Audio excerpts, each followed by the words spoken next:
नमस्कार दोस्तों, स्वागत है आपका एक बार फिर से आपके अपने YouTube चैनल पर। जुलाई 2023 की मंथली मैगजीन का ये भाग संख्या 2 है। भाग संख्या 1 में हमने पॉलिटी एंड गवर्नेंस यानी कि राज व्यवस्था एवं शासन को पढ़ा और दूसरे पिलर की अब और हम बढ़ रहे हैं और दूसरा पिलर जो है वो क्या है उसको हम पढ़ना शुरू करेंगे। ध्यान दीजिएगा, दूसरे पिलर का नाम है अंतर्राष्ट्रीय संबंध यानी इंटरनेशनल रिलेशंस। तो सबसे पहले हम भारत और श्रीलंका की बात करेंगे। जुलाई में ये सुर्खियों में क्यों आया है? देखिए, हाल ही में भारत और श्रीलंका ने एक विज़न डॉक्यूमेंट जो है जारी किया है, इसलिए सुर्खियों में है। और इसका शीर्षक जो है कनेक्टिविटी को बढ़ावा देना, समृद्धि को तीव्र करना, भारत श्रीलंका आर्थिक साझेदारी विज़न जो है ये इसका शीर्षक है। ठीक है, इसको अगर अंग्रेजी में मैं आपको बताऊँ तो वो है promoting connectivity, catalysing prosperity, India Sri Lanka economic partnership vision. इस शीर्षक से एक जो है डॉक्यूमेंट जारी किया है, इसलिए इस डॉक्यूमेंट को लेकर के भारत और श्रीलंका का जो ये संबंध है वो सुर्खियों में है।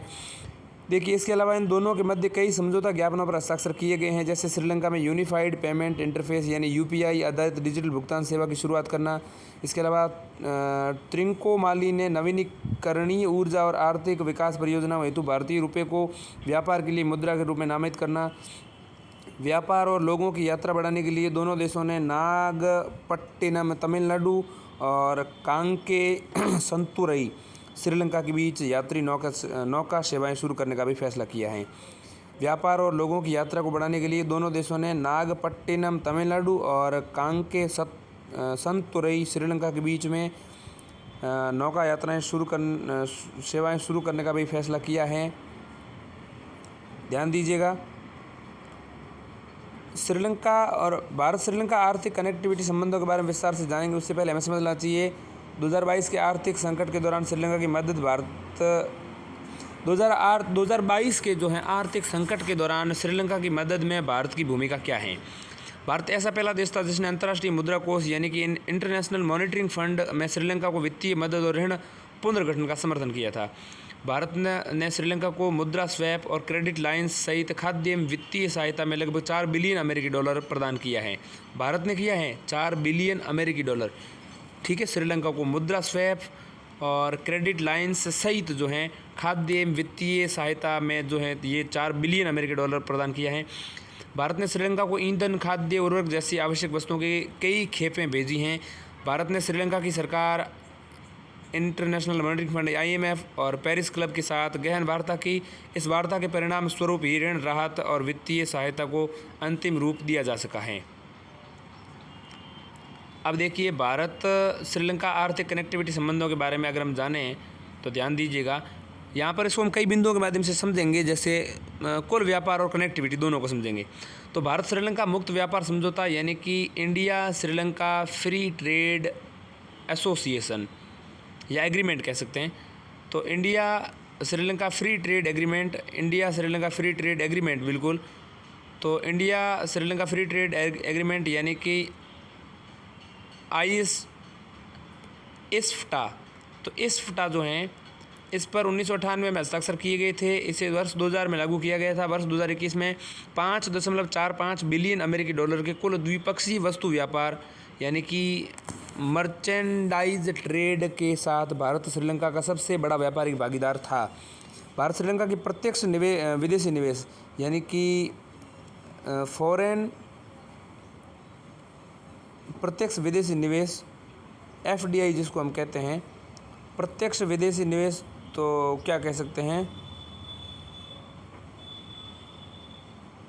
प्रत्यक्ष विदेशी निवेश यानी फॉरेन डायरेक्ट इन्वेस्टमेंट करने वाले सबसे बड़े योगदानकर्ताओं में से एक है भारत श्रीलंका में। ठीक है, FDI यानी प्रत्यक्ष विदेशी निवेश यानी कि फॉरेन डायरेक्ट इन्वेस्टमेंट। कनेक्टिविटी की बात करें तो दोनों देशों के बीच हवाई कनेक्टिविटी बढ़ाने के लिए ओपन स्काई एयर बबल व्यवस्था जैसे समझौते किए गए हैं। ओपन स्काई जो है भारत श्रीलंका के बीच में है, ध्यान दीजिएगा।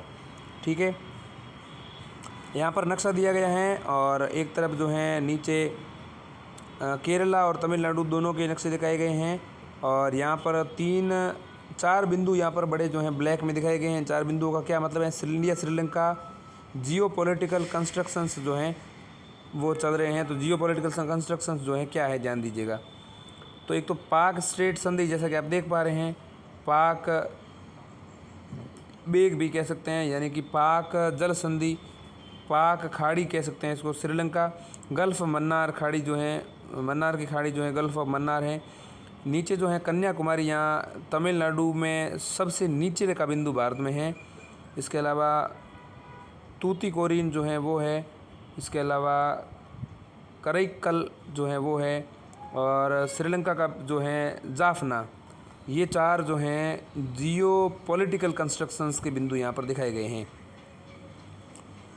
देखिए, भारत श्रीलंका के बीच सहयोग के अनेक क्षेत्र देखें तो व्यापार हैं, भू राजनीतिक महत्व हैं, सैन्य महत्व हैं।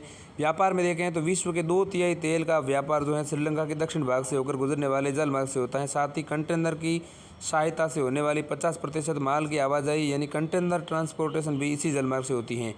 भू राजनीतिक महत्व देखें तो श्रीलंका भारत की नेबरहुड फर्स्ट नीति और सागर SAGAR विजन का एक महत्वपूर्ण भागीदार है। ठीक है, सागर का आशय यहाँ पर क्या है, क्षेत्र में सभी के लिए सुरक्षा और विकास यानी security and growth for all in the region. सैन्य महत्व देखें तो श्रीलंका अरब सागर बंगाल की खाड़ी के मध्य में स्थित है। यहाँ से भारतीय नौसेना के बेड़े जो हैं दोनों ही भौगोलिक सीमाओं में प्रवेश कर सकते हैं। भारत और श्रीलंका के बीच में मित्र शक्ति नामक सैन्य अभ्यास और इसके अलावा स्लाइनेक्स यानी श्रीलंका SL और I है इंडिया, तो SLI यानी कि श्रीलंका इंडिया, नेक्स तो ये स्लाइनेक्स जो है नामक नौसैन्य अभ्यास, तो स्लाइनेक्स में नौसेना अभ्यास जो हैं वो शामिल हैं। तो मित्र शक्ति सैन्य अभ्यास है और स्लाइनेक्स नौसैन्य अभ्यास जो है भारत श्रीलंका के बीच में आयोजित किए जाते हैं। सांस्कृतिक महत्व देखें तो दोनों ही देश ऐतिहासिक और सांस्कृतिक संबंध साझा करते हैं। बौद्ध धर्म इन संबंधों का एक मजबूत आधार है। श्रीलंका में बड़ी संख्या में तमिल आबादी निवास करती हैं और भारत के तमिल लोगों के साथ इनके घनिष्ठ संबंध है।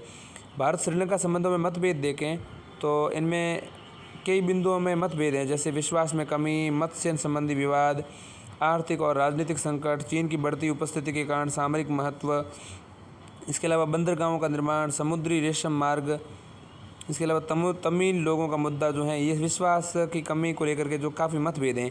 विश्वास की कमी देखें, भारत श्रीलंका के बीच संबंधों में गिरावट आई है। इसका कारण श्रीलंका के अधिकांश नागरिकों के मन में भारत के प्रति द्वेष की भावना जो है वो विकसित हो रही है। मत्स्य संबंधी विवाद जो है वो पाक जल डमरू मध्य में श्रीलंकाई नौसेना द्वारा भारतीय मछुआरों पर गोलीबारी की घटनाओं के कारण दोनों देशों के बीच तनाव उत्पन्न हुआ है। ठीक है, तनाव के अन्य कारणों में मत्स्य संबंधी अधिकार और मशीन संचालित नौकाओं के उपयोग पर असहमति शामिल हैं। संसाधन संपन्न कच्चा थीवू जिसको हम कहते हैं द्वीप जो है उसको श्रीलंका को सौंपने के लिए 1974 में एक समझौता हुआ था। संसाधन संपन्न कच्चा थीवू जो है वो श्रीलंका को 1974 में भारत ने सौंपा था।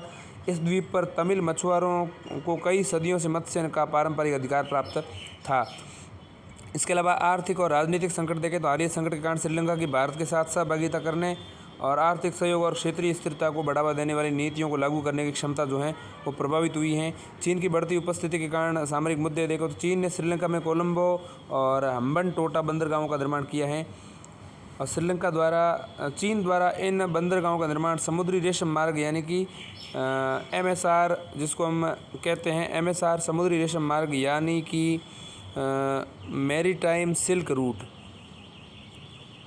तो मैरीटाइम सिल्क रूट नीति जो श्रीलंका की चीन की बढ़ती नीति है, मैरीटाइम सिल्क रूट के रूप में इन्होंने कोलंबो और हम्बनटोटा बंदरगाहों का निर्माण किया है। तमिल लोगों का मुद्दा भी भारत में श्रीलंका में जो है तमिल अल्पसंख्यक अधिकारों का मुद्दा एक संवेदनशील विषय बना हुआ है। भारत निर्जातीय मुद्दे के राजनीतिक समाधान 13वें संशोधन के तहत राष्ट्रीय सुलह का पक्ष लेता रहा है। श्रीलंका के संविधान में 13वें संविधान संशोधन प्रांतों को शक्तियों के हस्तांतरण से संबंधित हैं, हालांकि अभी इनका कार्यान्वयन नहीं किया गया है। ऐसे में आगे की राह क्या हो सकती हैं, तो निरंतर प्रयास, क्षेत्रीय सहयोग, मछुआरों से संबंधित मुद्दों का समाधान, आतंकवाद से निपटना, विश्वास पैदा करना, पीपल टू पीपल संपर्क, इन सभी के माध्यम से आगे की राह जो इनके संबंधों को है सुधारा जा सकता है। निरंतर प्रयास यानी कि हाल के वित्तीय और राजनीतिक संकटों को देखते हुए भारत की भूमिका प्रथम प्रतिक्रियादाता यानी फर्स्ट रिस्पॉन्डर के रूप में होनी चाहिए। इससे श्रीलंका के साथ संबंध और बेहतर हो सकते हैं। क्षेत्रीय सहयोग देखें तो बिम्स्टेक, BIMSTEC तथा सार्क SAARC जैसे क्षेत्रीय मंचों का उपयोग किया जाना चाहिए। इससे व्यापक सहयोग और साझा चुनौतियों के समाधान के अवसर उपलब्ध हो सकते हैं। मछुआरों से संबंधित मुद्दों का स्थायी समाधान, दोनों देशों को द्विपक्षीय वार्ता की सहायता से मछुआरों से संबंधित मुद्दों का स्थायी समाधान खोजने का प्रयास करना चाहिए। आतंकवाद से निपटना, हाल ही में श्रीलंका में हुए आत्मघाती हमले इस्लामिक स्टेट की विचारधारा से प्रभावित थे। आतंकवाद के खतरे से निपटने के लिए द्विपक्षीय और क्षेत्रीय स्तर पर आतंकवाद विरोधी प्रयासों में अधिक सहयोग किए जाने की आवश्यकता है। विश्वास पैदा करना, श्रीलंका भौगोलिक व आर्थिक रूप से एक छोटा देश है, ऐसे में भारत को इसकी संवेदनशीलता का ध्यान रखना चाहिए। भारत को यह भी विचार करना चाहिए कि श्रीलंका के भय और संदेह को कैसे कम किया जाए। पीपल टू पीपल संपर्क उसको भी बढ़ावा देकर के ऐसे में संबंध सुधारे जा सकते हैं। सांस्कृतिक आदान प्रदान, पर्यटन, शैक्षिक सहयोग को प्रोत्साहित किया जाना चाहिए। इससे दोनों देशों के लोगों के बीच समझ और सद्भावना और अधिक गहन हो सकेगी। अगले जो सुर्खियों में संबंध है वो भारत फ्रांस, इंडिया फ्रांस। सुर्खियों में क्यों? हाल ही में भारत फ्रांस रणनीतिक साझेदारी के 25 वर्ष पूरे हुए हैं। हाल ही में किसके वर्ष पूरे हुए? 25 वर्ष। तो भारत और फ्रांस की रणनीतिक साझेदारी के इस उपलक्ष्य में एक बैठक आयोजित की गई थी। इसमें भारत और फ्रांस में होराइजन 2047 फ्रेमवर्क शुरू किया गया है। होराइजन 2047, इसके अंतर्गत 2047 तक द्विपक्षीय संबंधों की दिशा तय करने के लिए रूपरेखा तैयार की गई हैं। होराइजन फ्रेमवर्क में रक्षा, परमाणु ऊर्जा, अंतरिक्ष, एकल उपयोग प्लास्टिक को खत्म करना, 5 वर्ष का शेंगेन वीज़ा जैसे विषय शामिल हैं। ठीक है, दोनों देशों ने सुरक्षा, गृह और लोगों पर ध्यान केंद्रित करते हुए 3 स्तंभों को अपनाया है। ये स्तंभ अगले 25 वर्षों के लिए दोनों देशों के बीच द्विपक्षीय संबंधों का मार्गदर्शन करेंगे। दोनों देशों ने विशेष रूप से कृत्रिम बुद्धिमत्ता यानी इंफॉर्मेशन आर्टिफिशियल इंटेलिजेंस एआई और क्वांटम कंप्यूटिंग यानी कि क्यूसी जैसी तकनीकों के संदर्भ में महत्वपूर्ण प्रौद्योगिकियों पर संबंधों को मजबूत किया है। भारत फ्रांस के संबंधों में सहयोग के क्षेत्र देखेंगे, उससे पहले देख लेते हैं भारतीय प्रधानमंत्री की फ्रांस यात्रा के प्रमुख बिंदु। तो मुख्य बिंदु क्या है भारतीय प्रधानमंत्री की फ्रांस यात्रा के? एकल उपयोग वाले प्लास्टिक यानी सिंगल यूज प्लास्टिक उत्पादों पर प्रतिबंध लगाने सहित इन उत्पादों से होने वाले प्रदूषण को खत्म करने के लिए संयुक्त प्रतिबद्धता प्रकट की गई है। हिंद प्रशांत के लिए एक रोड मैप अपनाया गया है। मार्सिले में भारत का महा वाणिज्य दूतावास और हैदराबाद में ब्यूरो डी फ्रांस खोलने की घोषणा की गई है। तो एक तो मार्सिले उसमें फ्रांस में, वहाँ पर भारत का महा वाणिज्य दूतावास और भारत के क्षेत्र हैदराबाद में ब्यूरो डी फ्रांस खोलने की घोषणा की गई। तो दोनों देश एक दूसरे के क्षेत्रों में अलग अलग खोलने की बात यहाँ पर की गई है। फ्रांस संधारणीय शहरों पर भारतीय कार्यक्रम से दूसरे चरण यानी सिटी 2.0 का समर्थन करेगा। इससे जर्मनी और यूरोपीय संघ संयुक्त रूप से वित्त पोषित करेंगे। इसके अलावा इंडियन ऑयल कॉरपोरेशन लिमिटेड और messrs total energy gas and power limited total energies के बीच में हेड ऑफ एग्रीमेंट HOA किया गया है। इसका उद्देश्य दीर्घकालिक द्रवीकृत प्राकृतिक गैस यानी कि LNG, लिक्विफाइड नेचुरल गैस बिक्री व खरीद समझौता यानी SPA को हम क्या कह सकते हैं इंग्लिश में? इसकी फुल फॉर्म हो जाएगी सेल एंड परचेज एग्रीमेंट। तो बिक्री व खरीद समझौता, तो सेल एंड परचेज एक्ट की बात यहाँ पर की गई है। हाल ही में भारत संबंधों के सहयोग के क्षेत्र देखें तो एक है रक्षा क्षेत्र का आधुनिकीकरण। फ्रांस भारत के रक्षा आधुनिकीकरण प्रयासों में सहयोग कर रहे हैं। ऐसा प्रौद्योगिकी हस्तांतरण की सहायता से स्वदेशी उत्पादन क्षमताओं और संयुक्त उद्यमों को सक्षम बनाकर किया जा सक रहा है। फ्रांस भारत के रक्षा के उपकरणों का दूसरा सबसे बड़ा निर्यातक देश बनकर उभरा है। तो भारत डिफेंस के जो भी हैं, रक्षा के जो भी उपकरण हैं, उसमें दूसरा सबसे बड़ा फ्रांस है। P-75 स्कॉर्पियन प्रौद्योगिकी हस्तांतरण और राफेल विमान इसके कुछ प्रमुख उदाहरण हैं। राफेल है ही, इसके अलावा P-75 स्कॉर्पियन प्रौद्योगिकी हस्तांतरण।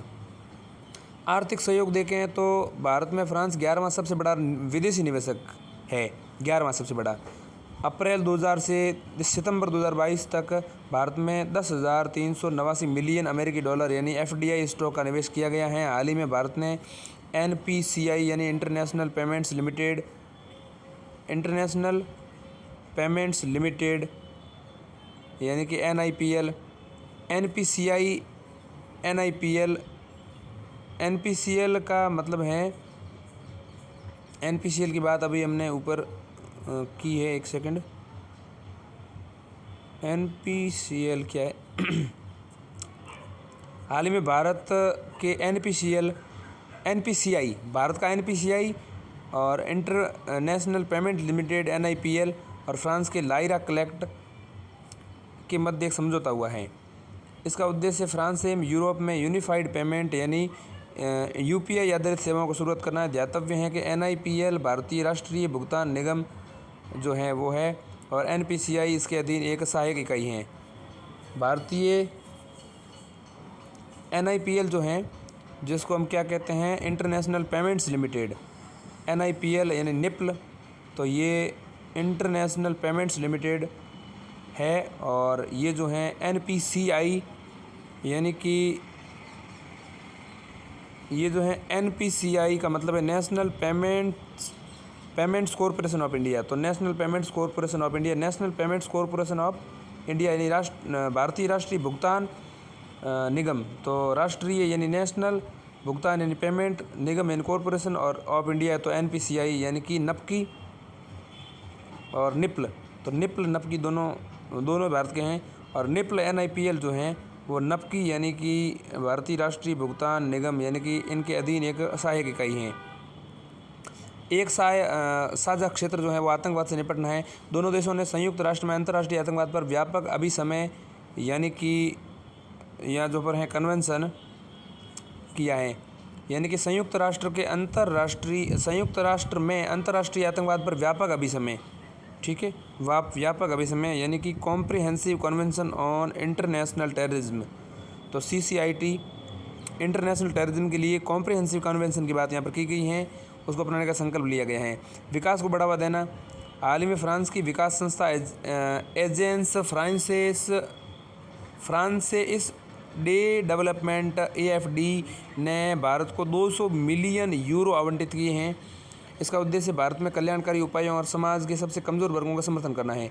अगला जो है मुद्दा, साझा मुद्दा, वो है जलवायु परिवर्तन का सामना करना। इस संबंध में अंतर्राष्ट्रीय सौर गठबंधन यानी कि इंटरनेशनल सोलर अलायंस की शुरुआत की गई है। ये सौर संसाधन से संपन्न देशों के बीच सहयोग हेतु समर्पित एक मंच है। सामरिक स्वायत्तता देखें तो फ्रांस भारत का सामरिक संबंध एक दूसरे के सामरिक स्वायत्तता का सम्मान करने पर आधारित हैं। अंतर्राष्ट्रीय सहयोग देखें तो फ्रांस संयुक्त राष्ट्र सुरक्षा परिषद यानी यूनाइटेड नेशंस सिक्योरिटी काउंसिल में स्थायी सदस्यता और संयुक्त राष्ट्र सुधारों के लिए भारत के दावे का समर्थन करता है। फ्रांस में निम्नलिखित संस्थाओं में भारत को शामिल करने में सहयोग किया है। फ्रांस जो है उसने निम्नलिखित संस्थाओं में भारत को शामिल करवाने के लिए सहयोग किया है। तो एक तो है MTCR यानी missile technology control resume, missile प्रौद्योगिकी नियंत्रण व्यवस्था उसमें शामिल करने के लिए। इसके अलावा WA यानी कि वासेनार व्यवस्था यानी वासेनार अरेंजमेंट। इसके अलावा AG यानी कि ऑस्ट्रेलियन ग्रुप में, तो AG में, WA में और MTCR में शामिल करने के लिए फ्रांस ने भारत का सहयोग किया है। भूसामरिक साझा क्षेत्र देखें तो दोनों ही देश एक स्वतंत्र नियत आधारित हिंद प्रशांत क्षेत्र सुनिश्चित करने हेतु प्रतिबद्ध हैं। वर्ष 2018 में भारत और फ्रांस हिंद महासागर क्षेत्र में भारत फ्रांस सहयोग के लिए संयुक्त सामरिक विजन पर सहमत हुए थे। इस रोड मैप के तहत दोनों देशों ने अन्य देशों के लिए हिंद फ्रांस विकास कोष गठित करने का निर्णय लिया है।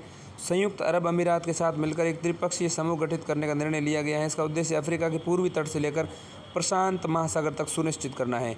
ऐसे में आगे की राह क्या हो सकती है, उससे पहले हम समझेंगे भारत फ्रांस संबंधों के समक्ष चुनौतियाँ क्या क्या हैं। तो फ्रांस चीन की बेल्ट एंड रोड इनिशिएटिव यानी BRI में शामिल हो गया है। भारत ने हमेशा ही BRI का विरोध किया है क्योंकि BRI भारत की क्षेत्रीय अखंडता और संप्रभुता का उल्लंघन करती हैं। राफेल विमान की डिलीवरी में विलंब हुआ और बिचौलियों पर भ्रष्टाचार का आरोप लगा। ठीक, इसके अलावा द्विपक्षीय व्यापार क्षमता से काफ़ी कम है। ठीक है, द्विपक्षीय व्यापार क्षमता से काफ़ी कम है। फ्रांस के साथ व्यापार जो है भारत की कुल अंतर्राष्ट्रीय व्यापार का केवल 1.41% ही है। इसके अलावा जैतपुर परमाणु ऊर्जा रिएक्टरों को लेकर तकनीकी, वित्तीय और नागरिक परमाणु दायित्व संबंधी मुद्दे विद्यमान हैं जिनका दोनों पक्षों द्वारा समाधान किया जाना अभी भी शेष है। ऐसे में आगे की राह क्या हो सकती हैं, तो रुकी हुई परियोजनाओं को पूरा करना, इसके अलावा यूरोपीय संघ के साथ मुक्त व्यापार समझौता, इसके अलावा नागरिक समझौतों को जोड़ना और पीपल टू पीपल संपर्क को मजबूत करना। ठीक, रुकी हुई परियोजनाओं को तेज़ी से पूरा करने के लिए एक संयुक्त कार्य समूह का गठन किया जा सकता है। यह समूह इन परियोजनाओं को पूरा करने पूरा होने में बाधा डालने वाले कारकों का उचित समाधान करेगा।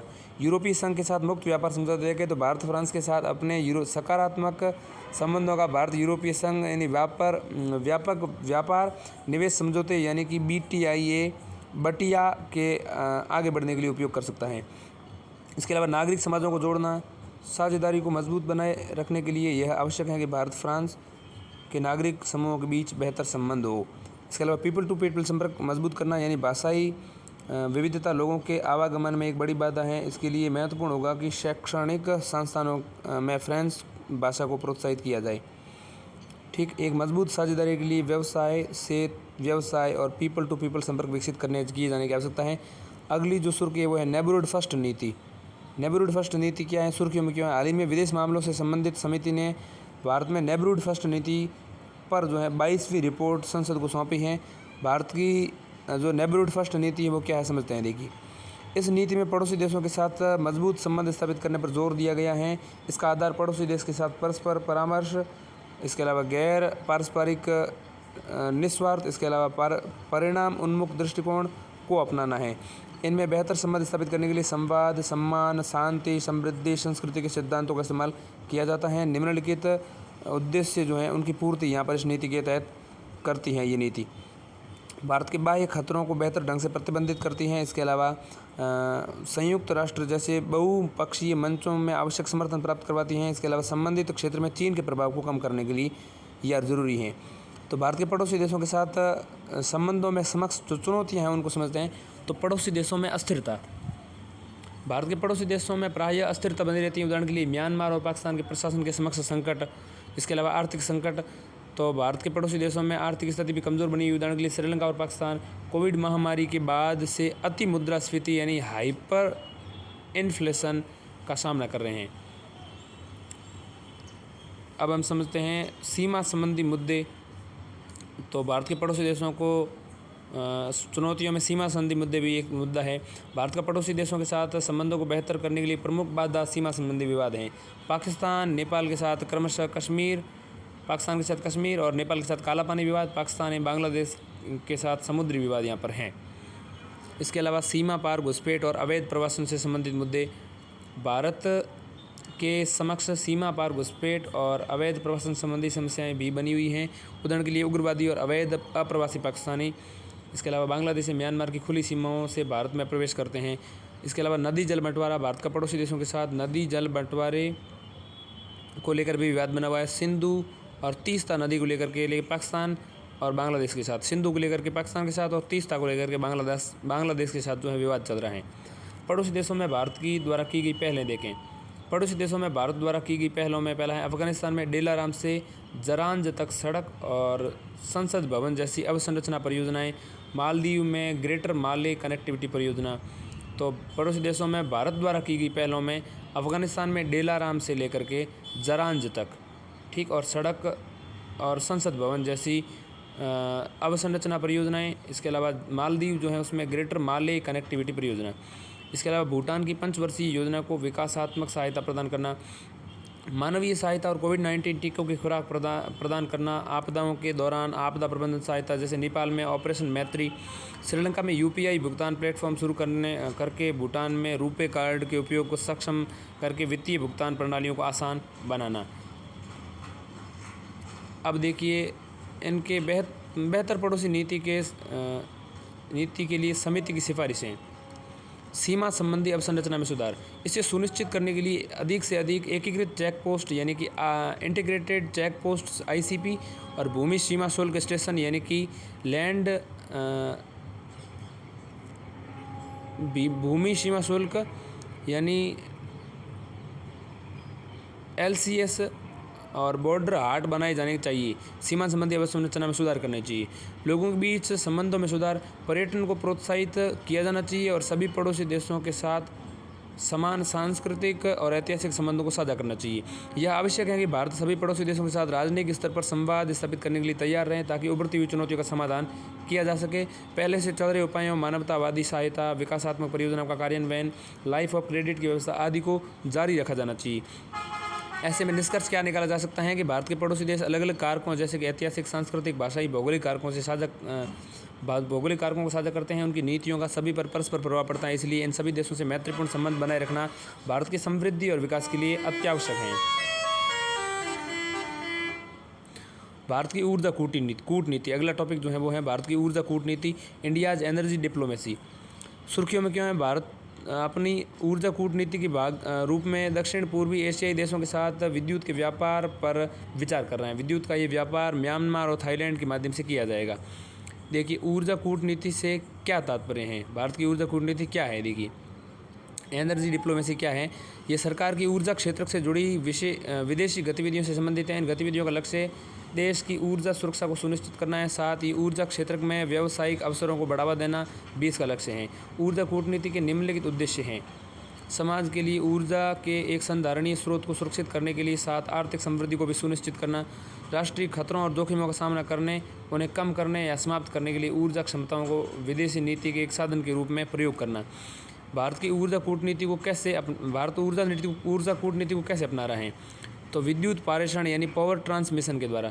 यह 2014 में हस्ताक्षरित विद्युत सहयोग पर सार्क समझौते का हिस्सा है। भारत, नेपाल, भूटान और बांग्लादेश को विद्युत निर्यात करना। भारत ने विद्युत के आयात निर्यात सीमा पार के लिए दिशा निर्देश 2018 जारी किए हैं। नवीनीकरणीय ऊर्जा पारेषण देखें तो रीन्यूएबल एनर्जी ट्रांसमिशन क्या है, पावर ट्रांसमिशन क्या है, एनर्जी ट्रांसमिशन क्या है? तो अंतर्राष्ट्रीय सौर गठबंधन तथा one sun one world one grid OSOWOG पहल। इसके तहत अलग अलग क्षेत्रीय ग्रिडों को एक साथ साझे ग्रिड से जोड़ा जाएगा। इसका उपयोग जो है नवीनीकरणीय ऊर्जा को स्थानांतरित करने के लिए किया जाएगा। पाइप कनेक्टिविटी देखें तो तुर्कमेनिस्तान, अफगानिस्तान, पाकिस्तान, भारत तापी पाइपलाइन परियोजना के अंतर्गत तुर्कमेनिस्तान से शेष तीनों देशों को प्राकृतिक गैस भेजा जाएगा। तुर्कमेनिस्तान, अफगानिस्तान, पाकिस्तान, भारत। तो तुर्कमेनिस्तान जो है वहाँ से लेकर के अफगानिस्तान को, फिर पाकिस्तान को और फिर भारत को जो है गैस भेजा जाएगा, प्राकृतिक गैस। परमाणु ऊर्जा सहयोग देखें तो भारत अमेरिका असैन्य परमाणु समझौता। इसके अलावा भारत जापान असैन्य परमाणु समझौता। परमाणु समझौते के अलावा जल विद्युत सहयोग देखें तो भारत भूटान के ताला, चूखा, कुरिचू, इसके अलावा मंगदेछू जल विद्युत संयंत्रों से विद्युत आयात करता है। भारत नेपाल की कई जल विद्युत परियोजनाओं में भी शामिल हैं। इनमें महाकाली संधि, ऊपरी कर्णाली परियोजना, अरुण परियोजनाएं आदि शामिल हैं। भारत की ऊर्जा कूटनीति की समक्ष चुनौतियां देखें तो एकल क्षेत्र पर भारत की निर्भरता। भारत तेल और गैस के अपने कुल आयात का 60% फारस की खाड़ी से आयात करता है। विद्युत शुल्क देखें तो आपस में जुड़े हुए क्षेत्रीय नेटवर्क का उपयोग करके आपूर्ति की गई विद्युत पर पारेषण यानी ट्रांसमिशन शुल्क तय करना एक चुनौतीपूर्ण कार्य है। तकनीकी बाधाएं देखें तो ऊर्जा क्षेत्र अत्यधिक तकनीकी गहन क्षेत्र हैं। वर्तमान में यह कारक तेल और गैस विकास योजनाओं का भी एक अभिन्न अंग बन गया है। साइबर सुरक्षा देखें तो नियम आधारित एक अंतर्राष्ट्रीय तंत्र के बिना ऊर्जा क्षेत्र में डिजिटलीकरण और अंतर संबद्धता में वृद्धि करना और गोपनीयता संबंधी जोखिमों को बढ़ा सकती हैं। तो ये चुनौतियाँ भारत के सामने है ही। इसके अलावा कोयले पर अत्यधिक निर्भरता। विद्युत उत्पादन में कोयले की हिस्सेदारी 50% है, जबकि गैर जीवाश्म स्रोतों की हिस्सेदारी 43% है। ऊर्जा अवसंरचना से संबंधित बाधाएं सीमाओं के पार पाइपलाइन, ट्रांसमिशन ग्रिड जैसी ऊर्जा अवसंरचना का विकास और रखरखाव करना एक चुनौतीपूर्ण कार्य है। आगे की राह ऐसे में क्या हो सकते हैं? तो आयात विविधीकरण।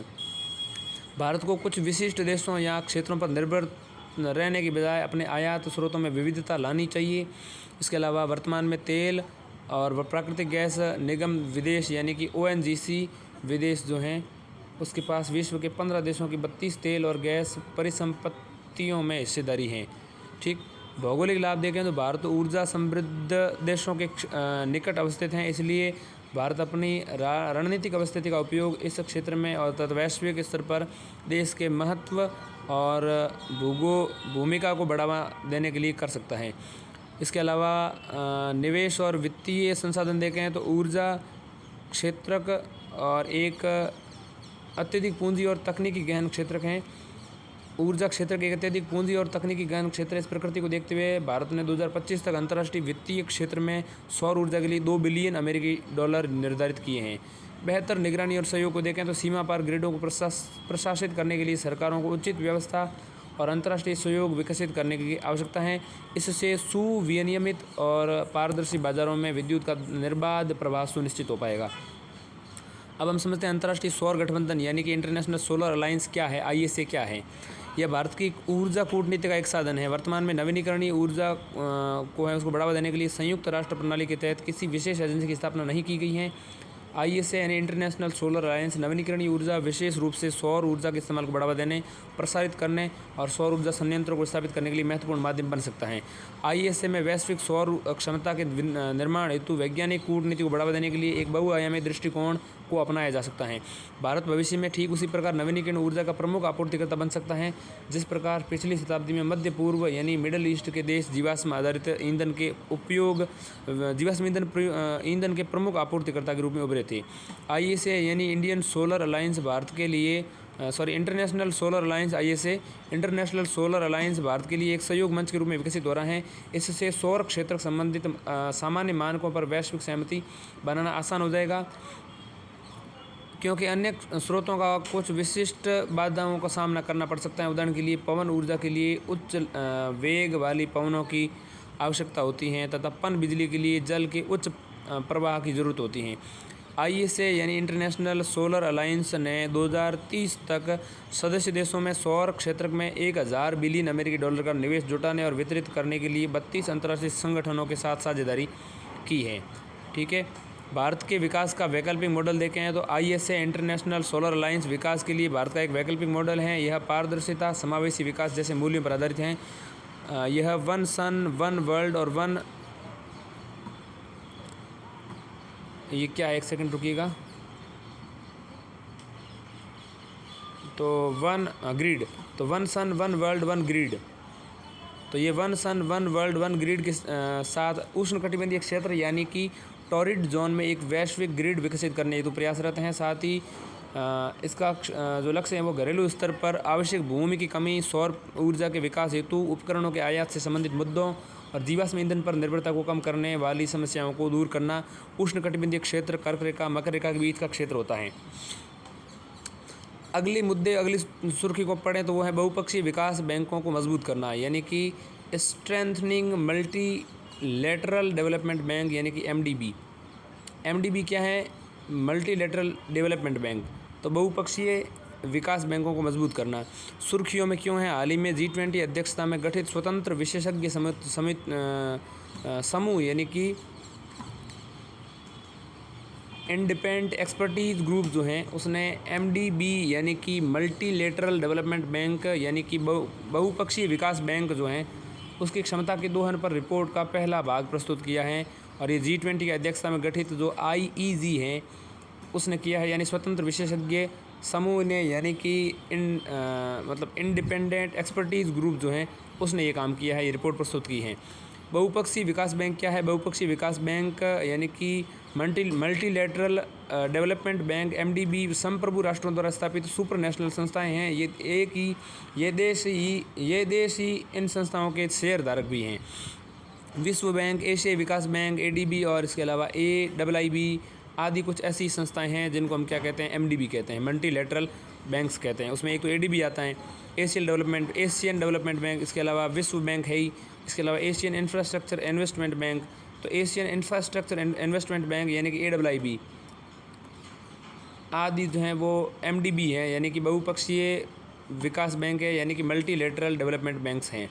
इन रिपोर्ट में MDB के लिए ट्रिपल एजेंडे का प्रस्ताव किया गया है, अधिदेश, वित्त और तंत्र, तीनों का। अधिदेश क्या है? अधिदेश का मतलब यह है कि निम्नलिखित तिहरी भूमिकाओं ट्रिपल मैंडेट जो है उसको अपनाए गए हैं, उन अधिदेश को अपनाए गए हैं। तो ये 3 एजेंडे में पहला एजेंडा अधिदेश हैं। तो कौन कौन से ट्रिपल मैंडेट जो हैं पहले एजेंडे अधिदेश के अंतर्गत अपनाए गए हैं, यानी मैंडेट के अंतर्गत अपनाए हैं? तो ये मैंडेट जो हैं 3 टाइप्स के यहाँ हैं: चरम गरीबी को समाप्त करना, साझा समृद्धि को बढ़ावा देना, ग्लोबल पब्लिक गुड्स, शांति, समृद्धि, स्वास्थ्य को योगदान करना। दूसरा जो इसका एजेंडा है वो वित्त है, 2030 तक सतत वित्त पोषण प्रतिबद्धता को 3 गुना करना। और तीसरा एजेंडा है तंत्र, यानी इसमें एक तीसरे वित्त पोषण तंत्र के गठन के लिए प्रस्ताव किया गया है। इसके अंतर्गत निवेशकों के साथ उद्देश्यपूर्ण ढंग से सहभागिता के लिए लचीली और नवोन्मेषी व्यवस्थाओं की अनुमति दी जाएगी।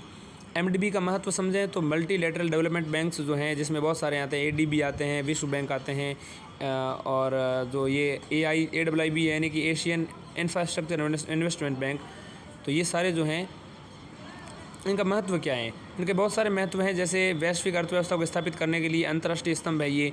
इसके अलावा विकासशील और अल्प विकसित देशों में समृद्धि को बढ़ावा देने का इसमें महत्व है। इसके अलावा निम्न लागत व लंबी अवधि वाला वित्त पोषण प्रदान करने के लिए भी ये एक महत्वपूर्ण बैंक्स हैं। तो मल्टीलैटरल डेवलपमेंट बैंक, इनको हम क्या कहते हैं, यानी कि बहुपक्षीय विकास बैंक कहते हैं। तो बहुपक्षीय विकास बैंक में पहला इनका महत्व यह है, वैश्विक अर्थव्यवस्था को स्थायित्व प्रदान करने के लिए अंतर्राष्ट्रीय स्तंभ है। उदाहरण के लिए 2008 के वैश्विक वित्तीय संकट के दौरान एमडीबी यानी कि मल्टीलैटरल डेवलपमेंट बैंक यानी बहुपक्षीय विकास बैंक ने $222 बिलियन उपलब्ध करवाए थे। ठीक है, 2008 के वैश्विक वित्तीय संकट के दौरान। इसके अलावा विकासशील और अल्प विकसित देशों में समृद्धि को बढ़ावा देना, एमडीबी यानी मल्टीलैटरल डेवलपमेंट बैंक जो है उसने बुनियादी ढांचे, ऊर्जा, शिक्षा जैसी परियोजनाओं की सहायता से इन देशों में समृद्धि को बढ़ावा दिया है। इसके अलावा इसका महत्व निम्न लागत व लंबी अवधि वाला वित्त पोषण प्रदान करना भी है। विकासशील देशों में सतत बुनियादी ढांचों पर किए जाने वाले व्यय को 2030 तक 4 गुना तक बढ़ाए जाने की आवश्यकता है। इसके अलावा एमडीबी अनुकूल परिस्थितियों का निर्माण करके निवेश को उपयोग हेतु फ्रेमवर्क विकसित करके अप्रत्यक्ष रूप से निजी निवेश आकर्षित कर सकते हैं। एमडीबी के समक्ष समस्याएं क्या हैं? मल्टीलैटरल डेवलपमेंट बैंक यानी बहुपक्षीय विकास जो बैंक हैं उनके समक्ष समस्याएं क्या हैं? कई समस्याएं हैं, जैसे एक तो एमडीबी के समक्ष संरचनात्मक समस्याएं हैं, जैसे इन संस्थाओं द्वारा अपनाया जाने वाला फ्रेमवर्क काफ़ी पुराना है। कुछ एमडीबी जो है मल्टीलैटरल डेवलपमेंट बैंक्स जो हैं कुछ क्षेत्रीय मुद्दों पर ही ध्यान केंद्रित करते हैं। ठीक है, इसके अलावा एमडीबी के बीच अपर्याप्त प्रतिस्पर्धा और समन्वय है। इसके अलावा विकासात्मक वित्त पोषण हेतु मांग में वृद्धि। इसके अलावा इनके समक्ष जलवायु परिवर्तन, महामारी, खुली सीमाएं, प्रवासन जैसी कई नई सीमा पारीय चुनौतियां मौजूद हैं। इनके समाधान के लिए अधिक वित्तीय क्षमता और नए दृष्टिकोण को अपनाए जाने की आवश्यकता है। चीन के अलावा उभरते बाजारों और विकासशील देशों यानी कि चीन उभरते बाजारों और विकासशील अर्थव्यवस्थाओं, ठीक है, तो इसको हम कहते हैं उभरते यानी कि emerging markets and development economies. तो emerging markets and development economy यानी कि EMDE यानी कि इमडे। तो उभरते बाज़ारों और विकासशील अर्थव्यवस्थाओं यानी इमडे यानी कि क्या कह सकते हैं, emerging markets and developing economies में जलवायु कार्रवाई और सतत विकास लक्ष्यों की प्राप्ति के लिए 2030 तक प्रति वर्ष $3 ट्रिलियन के अतिरिक्त वित्त पोषण की आवश्यकता होगी चीन के बाज़ारों के अलावा। ठीक है, इसके अलावा शर्तों के साथ वित्त पोषण जो हैं ये भी हमारे इस एमडीबी के समक्ष एक प्रमुख चुनौती हैं। शर्तों के साथ वित्त पोषण का मतलब है मल्टीलैटरल डेवलपमेंट द्वारा प्रदान किए जाने वाले ऋण कभी कभी उभरती अर्थव्यवस्थाओं को प्राथमिकताओं से भिन्न होते हैं। इनमें नीतिगत शर्तों, कठोर नियमों, लंबी वार्ताओं और प्रक्रियाओं से संबंधित उच्च अप्रत्यक्ष लागत शामिल होती हैं। एमडीबी यानी मल्टीलैटरल डेवलपमेंट बैंक यानी बहुपक्षीय विकास बैंक के फोकस पर विवाद जो हैं, यूएसए के नेतृत्व वाले कुछ शेयरधारकों एमडीबी से ऋण नहीं लेते हैं।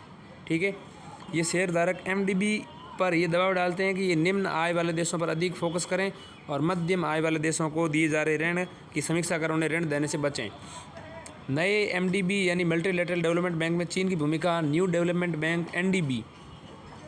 देखिए, नए एमडीबी जो हैं एनडीबी जिसको कहते हैं न्यू डेवलपमेंट बैंक कहते हैं, एनडीबी और AIIB तो एशियन इंफ्रास्ट्रक्चर इन्वेस्टमेंट बैंक जो है उसके प्रभाव में, और इसके अलावा न्यू डेवलपमेंट बैंक इसके प्रभाव में निरंतर वृद्धि होने के कारण चीन इन एमडीबी यानी कि मल्टीलैटरल डेवलपमेंट बैंक्स का बहुपक्षीय विकास बैंक का उपयोग जो है विदेश नीति के लक्ष्यों को प्राप्ति करने के लिए कर सकता है। ठीक है, भारत को संभावित लाभ देखें तो विकासात्मक परियोजनाओं के लिए अधिक वित्त तक पहुँच, इसके अलावा परियोजनाओं को त्वरित अनुमोदन में भी मदद मिल सकती है। इसके अलावा एमडीबी जो है उनके वैश्विक आर्थिक स्थिति को मजबूत बनाया जा सकता है। इसके अलावा तकनीकी और नवाचार समर्थन को प्रोत्साहन मिल सकता है। अब देखते हैं ग्लोबल साउथ चिंताएं। तो एमडीबी को खाद्य और ऊर्जा आपूर्ति सुनिश्चित करने, प्रौद्योगिकी हस्तांतरण, एनर्जी ट्रांजिशन आदि से संबंधित कई समस्याओं के प्रभावी आकलन और उनके समाधान करने में कठिनाइयों का सामना करना पड़ता है। एमडीबी यानी मल्टीलैटरल डेवलपमेंट बैंक को मजबूत करने और ट्रिपल एजेंडा को साकार करने हेतु सिफारिशें। प्रत्येक एमडीबी मल्टीलैटरल डेवलपमेंट बैंक के विजन दस्तावेज में परिवर्तन करना, औपचारिक रूप से तिहरी भूमिकाओं को अपनाना, ये सिफारिशें जो हैं ट्रिपल एजेंडा में, यहाँ पर ट्रिपल एजेंडा को साकार करने के लिए इनको अपनाना चाहिए। मतलब एमडीबी को मजबूत करना है और ट्रिपल एजेंडा जो है उसको साकार करने के लिए सिफारिशें जो की गई हैं। प्रत्येक एमडीबी मल्टीलैटरल डेवलपमेंट बैंक यानी कि बहुपक्षीय विकास बैंक जो है उसके विजन दस्तावेज में परिवर्तन करना, औपचारिक रूप से तिहरी भूमिकाओं को अपनाना, गरीबी उन्मूलन, साझा समृद्धि को बढ़ावा देना और ग्लोबल पब्लिक गुड्स का समावेश करना चाहिए। तो ये तिहरी भूमिका यहाँ पर अपनाई जानी चाहिए, गरीबी को उन्मूलन, साझा समृद्धि को बढ़ावा देना और ग्लोबल पब्लिक गुड्स का समावेश करना। साथ ही प्रत्यक्ष रूप से संबंधित सीमा पारी चुनौतियों को इनके मिशन में स्पष्ट रूप से शामिल किया जाना चाहिए। इसके अलावा यहाँ पर सिफारिशें जो है मजबूत करने के लिए क्या की जा सकती हैं कि वित्त पोषण के स्तर में वृद्धि करना, वर्ष 2030 तक एमडीबी मल्टीलैटरल डेवलपमेंट बैंक के सतत ऋण स्तर जो है उसको 3 गुना तक बढ़ाया जाना चाहिए। 2030 तक on account non concessional finance जो है उसको बढ़ा करके on account non concessional finance जो उसको हम कहते हैं उसको बढ़ा करके प्रतिवर्ष $300 बिलियन करना चाहिए और रियायती वित्त जो है उसको बढ़ा करके प्रतिवर्ष $90 बिलियन करना चाहिए। तो एक तो on account non concessional finance जो है उसको बढ़ा करके प्रतिवर्ष $300 बिलियन करना चाहिए और रियायती वित्त जो है उसको बढ़ा करके $90 बिलियन करना चाहिए। G20 के सदस्य देशों को वैश्विक चुनौतियों के लिए नए वित्त पोषण तंत्र स्थापित करने चाहिए। इसके अलावा नए लोचशील कानूनी और संस्थागत तंत्र विकसित करना चाहिए। विशिष्ट एमडीबी यानी मल्टीलैटरल डेवलपमेंट गतिविधियों से जुड़ने के इच्छुक संप्रभु देश या सार्वजनिक दाताओं के समूह और गैर संप्रभु यानी निजी निवेशकों के बीच संबंध स्थापित किया जाना चाहिए। एमडीबी यानी मल्टीलैटरल डेवलपमेंट प्रणाली के बाहर आवश्यक सहायक गतिविधियां, एमडीबी मल्टीलैटरल डेवलपमेंट बैंक वैश्विक और वित्तीय संरचना के अन्य भागों के बीच सामंजस्य को इनके भागों को बढ़ावा दिया जाना चाहिए। सतत विकास लक्ष्यों यानी कि सस्टेनेबल डेवलपमेंट गोल्स एसडीजी और जलवायु हेतु निवेश के लिए घरेलू स्तर पर संसाधनों को जुटाया जाना चाहिए। उदाहरण के लिए वोटिंग के मामले अत्यधिक न्याय संगत हिस्सेदारी प्रदान करते हुए हरित परियोजनाओं के लिए रियायती ऋण देने वाली विश्व बैंक की एक शाखा के गठन से जो है पूंजी जुटाना आसान हो सकता है। एसडीजी यानी सस्टेनेबल डेवलपमेंट गोल जो हैं उसके निवेश की व्यापक आर्थिक अनिवार्यता को पूरा करने हेतु एमडीबी और आईएमएफ इंटरनेशनल मॉनिटरी फंड और एमडीबी यानी मल्टीनेशनल डेवलपमेंट बैंक जो हैं मल्टीलैटरल डेवलपमेंट बैंक जो हैं और आईएमएफ जो है उनकी घनिष्ठ समन्वय जो उनके बीच सुनिश्चित किया जाना चाहिए। ऑपरेटिंग मॉडल यानी कि एमडीबी को अपने परिचालन वित्तीय व्यवसाय मॉडल में परिवर्तन करने की आवश्यकता है। परियोजना को तैयारी के लिए समय सीमा जो है कम की जानी चाहिए यानी प्रक्रियाओं को विवेकपूर्ण बनाया जाना चाहिए। उदाहरण के लिए एनडीबी जो बना है चीन के नेतृत्व में न्यू डेवलपमेंट बैंक, उसने परियोजनाओं के अनुमोदन लगने वाले समय को घटा करके 6 महीने तक लाने के लिए स्थानीय सरकार की मंजूरी को मान्यता देने, प्रौद्योगिकी को अपनाने और कर्मचारियों और अतिरिक्त भार कम करने पर कार्य करने पर बल दिया है। इसके विपरीत विश्व बैंक परियोजनाओं के अनुमोदन में 2-4 वर्ष का समय लगता है। सतत विकास और ज्ञान सलाहकार सेवाओं का जो है उन्नयन किया जाना चाहिए। अगला जो है हमारा टॉपिक वो है एससीओ यानी कि शंघाई सहयोग संगठन। शंघाई सहयोग संगठन यानी कि शंघाई कोऑपरेशन ऑर्गेनाइजेशन एससीओ। हाल ही में शंघाई सहयोग संगठन एससीओ का एक वर्चुअल शिखर सम्मेलन संपन्न हुआ। इस सम्मेलन में नई दिल्ली घोषणा पत्र पर हस्ताक्षर किए गए। शंघाई सहयोग संगठन के बारे में जान लेते हैं। इसकी जो मुख्यालय हेडक्वार्टर है वो शंघाई यानी कि जैसे समझ रहे हैं चीन में होना चाहिए, तो चीन की बीजिंग में इसका हेडक्वार्टर है। शंघाई सहयोग संगठन, शंघाई कोऑपरेशन ऑर्गेनाइजेशन एससीओ कहते हैं इसे शॉर्ट में। इसकी स्थापना 2001 में शंघाई शिखर सम्मेलन के दौरान रूस, चीन, किर्गिस्तान, कजाकिस्तान, उज्बेकिस्तान द्वारा की गई थी। तो चीन, रूस, किर्गिस्तान, तजाकिस्तान, उज्बेकिस्तान द्वारा की गई थी। और सदस्यों की बात करें तो इसमें वर्तमान में भारत इसका सदस्य है। 2001 में इसकी स्थापना की गई थी। ईरान, चीन, रूस, Pakistan, Kazakhstan, Kyrgyzstan, Tajikistan, Uzbekistan, इसमें 3 पर्यवेक्षक देश और 6 जो हैं डायलॉग पार्टनर्स भी शामिल हैं। ठीक, संरचना की बात करें तो राष्ट्राध्यक्षों की परिषद यानी council of head of states निर्णय लाने वाली सर्वोच्च संस्था है। ठीक है, इसके अलावा सरकार के प्रमुखों की परिषद होती हैं, हेड ऑफ गवर्नमेंट काउंसिल जो होती हैं, दूसरी सर्वोच्च परिषद संस्था है।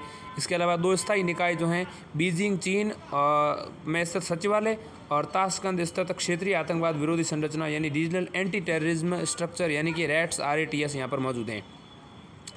एससीओ के प्रमुख लक्ष्य देखें तो सुरक्षा संबंधी चिंताओं का समाधान करना, सीमा संबंधी विवादों का समाधान करना, सैन्य सहयोग और खुफिया जानकारी साझा करना, आतंकवाद का मुकाबला करना, शिक्षा, ऊर्जा, परिवहन आदि क्षेत्र में सहयोग करना।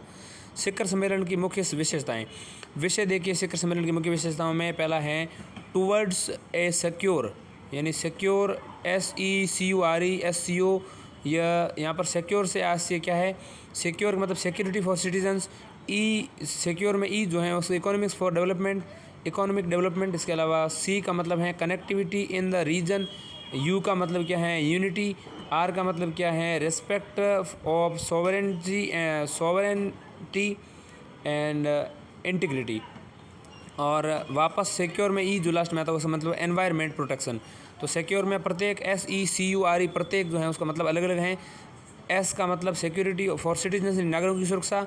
ई का मतलब क्या है इकोनॉमिक डेवलपमेंट यानी आर्थिक विकास। इसके अलावा सी का मतलब क्या है कनेक्टिविटी इन द रीजन यानी रीजन इस क्षेत्र में कनेक्टिविटी को बढ़ाना, क्षेत्र से कनेक्टिविटी। इसके अलावा यू का मतलब है यूनिटी एकता। इसके अलावा आर का मतलब है respect of sovereignty and integrity यानी संप्रभुता एवं क्षेत्रीय अखंडता के लिए प्रति सम्मान रखना चाहिए। और ई जो लास्ट में है उसका मतलब है एनवायरनमेंट प्रोटेक्शन यानी पर्यावरण संरक्षण। ज्ञातव्य है कि 2018 के SCO शिखर सम्मेलन में भारत के प्रधानमंत्री ने सिक्योर पद को प्रस्तुत किया था भारत ने। ठीक, इस शिखर सम्मेलन को भारत की अध्यक्षता में वर्चुअल माध्यम से आयोजित किया था। इस शिखर सम्मेलन जो है भारत की अध्यक्षता जो है उसमें वर्चुअल माध्यम से आयोजित किया गया था। भारत की अध्यक्षता में ये वर्चुअल माध्यम से शिखर सम्मेलन जो है किया गया था, चूँकि 2018 के SCO शिखर सम्मेलन में भारत ने ये किया था और वर्चुअल माध्यम से ये पर किया गया था। इस सम्मेलन में ईरान को नए सदस्य देश के रूप में नाम में शामिल किया गया, ईरान को शामिल किया। इस शिखर सम्मेलन में SCO यानी संघाई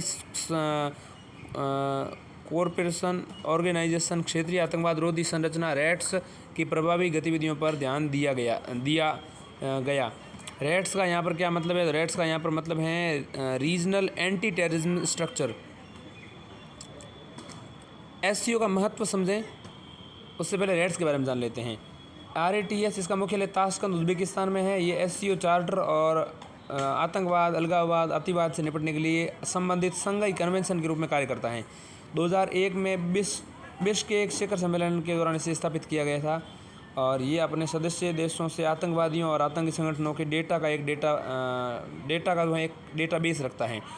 SCO का महत्व समझें तो SCO का महत्व कई बिंदुओं के माध्यम से समझ सकते हैं। जैसे भारत के लिए भू राजनीतिक महत्व इसका है, बहुगुटवाद यानी कि मल्टी अलाइनमेंट और रणनीतिक स्वायत्ता बनाए रखने के कारण इसका भू राजनीतिक महत्व है। यह भारत को विश्व में एक वैकल्पिक आर्थिक संरचना का हिस्सा बनने में मदद करेगा। ऐसा इसलिए क्योंकि संयुक्त राज्य अमेरिका द्वारा ईरान और रूस पर लगाए गए प्रतिबंध व्यापार में बाधा उत्पन्न करते हैं। इसके अलावा क्षेत्रीय स्थिरता को बढ़ावा देना, भारत क्षेत्र की सामूहिक समृद्धि सुनिश्चित करने के लिए शांति और सुरक्षा बनाए रखने के पर जोर देता रहा है। इसके अलावा SCO के तत्वाधान में अफगानिस्तान के साथ क्षेत्रीय सहयोग बनाए रखने के लिए 2005 में अफगानिस्तान कॉन्टैक्ट ग्रुप यानी ACG का गठन किया गया था। रूस यूक्रेन संघर्ष पर चर्चा और शांति पर जोर दिया जा रहा है। द्विपक्षीय संबंधों को मजबूत करना, यह जो है भारत अन्य क्षेत्रीय देशों जैसे कि चीन के बीच संचार की सुविधा प्रदान करता है। इसके अलावा क्षेत्रीय कनेक्टिविटी को बढ़ावा देना, SCO निम्नलिखित परियोजनाओं के माध्यम से जो है भारत की सॉफ्ट पावर और आर्थिक सहयोग को बढ़ावा देने के लिए मंच प्रदान करता है। तुर्कमेनिस्तान, अफगानिस्तान, पाकिस्तान, भारत यानी TAPI तापी पाइपलाइन। इसके अलावा अंतर्राष्ट्रीय उत्तर दक्षिण परिवहन गलियारा यानी कि INST इसको हम कहते हैं। INST अंतर्राष्ट्रीय उत्तर दक्षिण यानी इंटरनेशनल नॉर्थ साउथ परिवहन को हम और गलियारे को क्या कहते हैं? तो international north south transportation corridor. तो इसके अलावा चाहबार परियोजना जो है उसके लिए मंच प्रदान करता है। भारत के सॉफ्ट पावर और आर्थिक सहयोग को बढ़ावा देने के लिए मंच प्रदान करता है। तापी के लिए भी और INSTC के लिए भी और चाहबार परियोजना के लिए भी। क्षेत्रीय व्यापार और सांस्कृतिक संबंधों को प्रोत्साहित करना, भारत ने SCO के तहत सहयोग के लिए निम्नलिखित 5 स्तंभ और फोकस क्षेत्रों का सृजन किया है। स्टार्टअप और नवाचार, डिजिटल समावेशन, युवाओं को सशक्त बनाना, परंपरागत चिकित्सा, साझी जो बौद्ध विरासत है वो। तो इन सब के लिए जो है क्षेत्रीय व्यापार और सांस्कृतिक संबंधों को प्रोत्साहित करने के लिए भी SCO जो है एक सहयोग के मंच के रूप में कार्य करता है। निम्नलिखित 5 स्तंभ और फोकस क्षेत्रों के लिए जो है इसका सृजन किया गया है। काशी को SCO की पहली पर्यटन और सांस्कृतिक राजधानी घोषित किया गया है। पर्यटन और सांस्कृतिक राजधानी काशी को घोषित किया गया है SCO की। आतंकवाद रोधी प्रयासों को बढ़ावा देना, RATS यानी कि regional anti terrorist structure. Rats के तहत खुफिया जानकारी साझा करने और संस्थागत सहयोग के माध्यम से भारत के आतंकवाद रोधी प्रयासों को मजबूत करना। इसके अलावा मादक पदार्थों के अवैध व्यापार से निपटना, SCO यानी कि संघाई कोऑपरेशन ऑर्गेनाइजेशन द्वारा अफगानिस्तान पाकिस्तान से उत्पादित होने वाले अफीम और हेरोइन की 80% आपूर्ति को सामूहिक रूप से नियंत्रित किया जा सकता है। सामरिक खनिज संसाधनों तक पहुंच। एससीओ महत्वपूर्ण प्राकृतिक संसाधनों जैसे यूरेनियम, किर्गिस्तान और हाइड्रोकार्बन तक भारत की पहुंच को बढ़ा सकता है। एससीओ के समक्ष चुनौतियां देखें तो सदस्य देशों के बीच द्विपक्षीय मुद्दे, भारत, चीन, पाकिस्तान जैसे सदस्य देशों के बीच आंतरिक संघर्ष चल रहे हैं और विश्वास की भी कमी बनी हुई है। इस संगठन में चीन की अत्यधिक सक्रियता इससे शक्ति स्तंभों को असंतुलित कर सकती है। पश्चिम विरोधी समूह है। इस संगठन को लेकर यह धारणा बनी हुई है कि ये पश्चिम विरोधी संगठन है।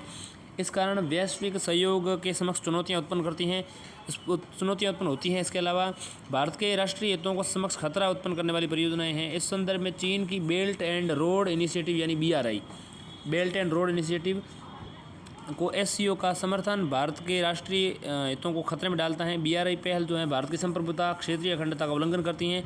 संरचनात्मक चुनौतियां देखें तो एससीओ चार्टर के अनुसार किसी भी द्विपक्षीय विवाद में हस्तक्षेप नहीं किया जा सकता। इसके कारण द्विपक्षीय स्तर पर विश्वास में कमी आती है। चीन रूस संबंधों को मजबूत करना। चीन, रूस और पश्चिमी देशों के बीच के संघर्ष ने अब चीन व रूस की दूरी को मजबूत कर दिया है। इस कारण चीनी आक्रामकता के प्रति भारत की संवेदनशीलता और बढ़ गई है। ऐसे में आगे की राह क्या हो सकती है, इसको हम समझेंगे। तो देखिए, ऐसे में आगे की राह क्या होनी चाहिए और क्या हो सकती हैं। तो देखिए, विकास के लिए बहुवाद पक्ष का सहारा लेना। भारत को एससीओ की अध्यक्षता के दौरान सकारात्मक भूमिका अपनानी चाहिए। साथ ही इन मंच का जो उपयोग है संपूर्ण यूरेशिया की बेहतरी के लिए करना चाहिए। इसके अलावा सुविधाकर्ता यानी कि फैसिलिटेटर के रूप में कार्य करना। भारत नियम आधारित व्यवस्था के पतन को रोकने के लिए रूस और पश्चिम के देशों के बीच एक सेतु के रूप में कार्य कर सकता है। राष्ट्रीय हितों को बढ़ावा देना। भारत अपने राष्ट्रीय हितों के लिए एससीओ के एजेंडे पर प्रगतिशील कार्यक्रम को विकसित करने के लिए राजनयिक और कूटनीतिक प्रभाव का इस्तेमाल कर सकता है। इसके अलावा विदेश नीति की स्वायत्तता बनाए रखना। क्वाड, QUAD और ब्रिक्स और सार्क और आसियान जैसे अलग अलग क्षेत्रीय समूह रणनीतिक गठबंधन के लिए संतुलित विकल्प प्रदान करते हैं। रचनात्मक भूमिका की बात करें तो भारत एक रचनात्मक दृष्टिकोण को बढ़ावा देना चाहिए। इस दृष्टिकोण का उपयोग जो है एससीओ को असहमति के बजाय समझौतों का मंच बनाया जा सकता है। अगली खबर जो है वो है काला पानी सागर अनाज समझौता यानी ब्लैक सी ग्रैंड डील। सुर्खियों में क्यों? हाल ही में रूस काला सागर अनाज समझौते से अलग हो गया है। रूस जो है काला सागर अनाज समझौते से अलग हो गया है।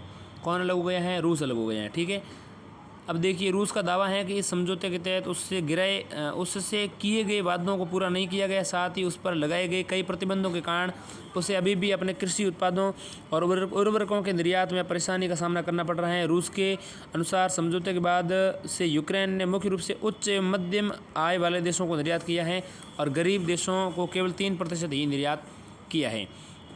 काला सागर अनाज समझौता क्या है, ध्यान दीजिएगा। काला सागर अनाज समझौता जुलाई 2022 में रूस और यूक्रेन के बीच संपन्न हुआ था। रूस यूक्रेन के बीच में, ठीक है। इस समझौते से संयुक्त राष्ट्र और तुर्की ने मध्यस्थता की थी। संयुक्त राष्ट्र ने, यूनाइटेड नेशंस ने और तुर्की ने इसकी मध्यस्थता की और रूस और यूक्रेन के बीच जुलाई 2022 में समझौता काला सागर अनाज समझौता जो है हुआ। क्या है ये समझौता, ध्यान दीजिए। ये समझौता खाद्य कीमतों में हुई वृद्धि को रोकने के लिए दिशा में किया गया एक प्रयास है। गौरतलब है कि यह वृद्धि काला सागर के प्रभावी रूप से अवरुद्ध होने और इसके फलस्वरूप आपूर्ति श्रृंखला के बाधित होने के कारण हुई थी। यह समझौता यूक्रेन के 3 प्रमुख बंदरगाहों अर्थात चोनोमार्स्क, इसके अलावा यूक्रेन का दूसरा ओडेसा, इसके अलावा यूक्रेन का एक बंदरगाह जो है पिवडेनी या इसको यजनी भी कहते हैं, उससे यूक्रेनी निर्यात विश्व खाद्यान्न के लिए एक सुरक्षित समुद्री मानवीय गलियारे का प्रावधान करता है। ठीक, अब देखिए, ये समझौता शुरुआत में 120 दिनों की अवधि के लिए किया गया था। इसमें इसे बढ़ाने या समाप्त करने का विकल्प भी किया गया। फिलहाल इसे 2 बार बढ़ाया गया है। समझौते को समाप्त होने के प्रभाव देखें। समझौते के समाप्त होने के क्या प्रभाव हैं? खाद्य पदार्थों की कीमतों में वृद्धि हो जाएगी। यूक्रेन के किसानों पर प्रभाव पड़ेगा। गरीबों पर असमान प्रभाव पड़ेगा। इसके अलावा भारत में खाद्य तेल पर प्रभाव पड़ेगा। उर्वरकों की कमी है, उस पर भी प्रभाव पड़ेगा। तो देखिए, खाद्य पदार्थों की कीमतों में वृद्धि। रूस के निर्णय के कारण जो है अनाज व तेलन की कीमतें पहले ही बढ़ चुकी हैं, चूँकि ऐसी आशंका है कि इनमें आगे भी वृद्धि हो सकती है। यूक्रेन के किसानों पर प्रभाव पड़ेगा। लॉजिस्टिक लागत में वृद्धि हो सकती है। इससे अंतर्राष्ट्रीय बाजारों में प्रतिस्पर्धा बनाए रखने के लिए किसानों को अपने उत्पाद रियायती दरों पर बेचना पड़ेगा। गरीबों पर असमान प्रभाव। विश्व खाद्य कार्यक्रम और खाद्य एवं कृषि संगठन ने चेतावनी दी है कि खाद्य असुरक्षा लगातार बदतर होती जा रही है। इससे विश्व भर में 828 मिलियन लोग प्रभावित हो रहे हैं। अल्प विकसित देशों यानी कि लो डेवलप्ड कंट्रीज जो हैं, उन्होंने एलडीसी ने असमान रूप से खाद्य असुरक्षा का खतरा मौजूद है इनमें। साथ ही कई देशों को जटिल और दीर्घकालिक मानवीय संकट का सामना करना पड़ रहा है। भारत में खाद्य तेल पर प्रभाव देखें तो भारत घरेलू मांग को पूरा करने के लिए सूरजमुखी सोयाबीन का तेल आयात करता है। समझौते के निलंबन के बाद सूरजमुखी के तेल की कीमतों में वृद्धि हुई है। उर्वरकों की कमी देखें तो उर्वरकों की कमी जो है और अधिक वृद्धि हो सकती है कमी में। और रूस और बेलारूस विश्व के खनिज उर्वरकों में सबसे बड़े स्रोतों में से एक हैं। कुल वैश्विक स्रोतों में जो इनकी हिस्सेदारी है लगभग 14% यहाँ पर है। ऐसे में आगे की राह क्या हो सकती हैं? तो विवाद के समाधान हेतु अंतर्राष्ट्रीय सहयोग। रूस और यूक्रेन के बीच लगातार बढ़ते विवाद को सुलझाने के लिए अंतर्राष्ट्रीय सहयोग की आवश्यकता है। संयुक्त राष्ट्र को मजबूत करना चाहिए और उनमें सुधार करना चाहिए। रूस यूक्रेन युद्ध, जलवायु परिवर्तन और मानवाधिकार संबंधी मुद्दों ने पूरे अंतर्राष्ट्रीय समुदाय का प्रतिनिधित्व करने के लिए संयुक्त राष्ट्र में सुधारों की आवश्यकता को दर्शाया है। इसके अलावा वैश्विक खाद्य आपूर्ति श्रृंखला को मजबूत करना, राष्ट्रों को वैश्विक आपूर्ति श्रृंखलाओं में सुधार के लिए संज्ञानात्मक योजना निर्माण यानी कि कॉग्निटिव प्लानिंग और कृत्रिम बुद्धिमत्ता यानी आर्टिफिशियल इंटेलिजेंस, संचालित भावी विश्लेषण और इसके अलावा मतलब एआई संचालित भावी विश्लेषण, इसके अलावा उन्नत निगरानी और ब्लॉकचेन प्रौद्योगिकियों को अपनाने की यहाँ पर आवश्यकता है। अब हम आगे की बात करें, अगली सुर्खियाँ जो हैं वो न्यूज़ इन शॉर्ट्स की बात करेंगे। तो स्मार्ट पावर क्या है? हाल ही में विदेश मामलों की संसदीय समिति ने स्मार्ट पावर के बारे में अपने विचारों को साझा किया है। स्मार्ट पावर क्या है, ध्यान दीजिएगा। अमेरिकी राजनीति शास्त्री जोसेफ नी ने 2 प्रकार की विशिष्ट शक्तियाँ यानी शक्तियों पावर्स की बारे में यहाँ पर बात की गई है। वो है हार्ड पावर और सॉफ्ट पावर। क्या है हार्ड पावर और सॉफ्ट पावर? ध्यान दीजिएगा। यदि कोई देश अपनी सैन्य क्षमताओं व आर्थिक साधनों के माध्यम से किसी अन्य देश को प्रभावित करता है तो उसे हार्ड पावर कहेंगे। सॉफ्ट पावर किसी देश की ऐसी क्षमता जो बिना किसी दूसरे के दबाव दूसरों को प्रभावित कर सकती हैं। सॉफ्टवेयर किसी ऐसी देश की ऐसी क्षमता जो बिना किसी दबाव के दूसरों को प्रभावित कर सकते हैं उसको सॉफ्टवेयर कहेंगे। हालांकि हार्ड और सॉफ्टवेयर के अलावा एक अन्य प्रकार की पावर है जिसे स्मार्ट पावर कहा जाता है। स्मार्ट पावर किसी देश की ऐसी क्षमता है जिसे हार्ड और सॉफ्टवेयर दोनों के तत्व शामिल होते हैं। यह किसी देश के लक्ष्यों को प्राप्त करने में प्रभावी और कुशल भूमिका जो है निभा सकती हैं। उदाहरण के लिए नॉर्वे रक्षा के लिए उत्तरी अटलांटिक संधि संगठन यानी NATO,